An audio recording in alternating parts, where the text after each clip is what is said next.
There are three levels of accounting for the supply and use of weapons in Ukraine: the NATO Lockfest program, the new program for accounting and logistics of military equipment Karavai, and a module based on the SOTA program. All weapons provided by partners are under the close control of the state, from the moment of crossing the border to distribution on the ground. This has been repeatedly stated in the Ministry of Defense of Ukraine. For scrupulous control over the use of material and technical assistance from the West, a special commission of inquiry, which included people's deputies of all factions and groups, was created in the Verkhovna Rada of Ukraine this summer. According to MPs of Ukraine, there are no complaints from the partners regarding the targeted use of assistance.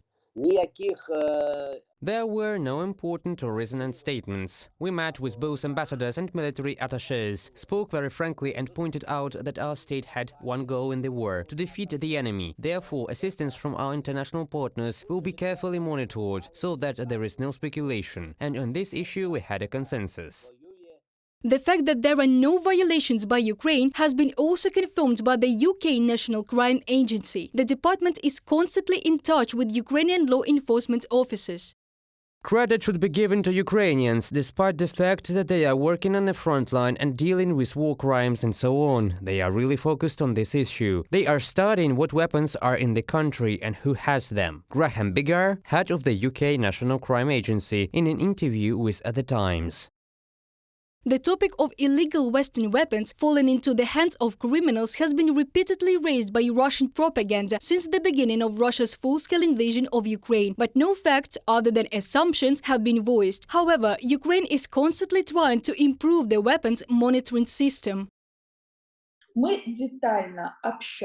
We communicated in detail, including behind closed doors. We studied with our colleagues how many weapons came to certain departments, how they submitted applications, how they reported on losses and reported on the used ones. Today we also support the necessity of the integrated system of weapons control throughout the country. But in general, control is carried out. In general, there is an understandable, transparent system of accounting. All law enforcement agencies are in cooperation. They understand the requirements of the West and try to comply with them.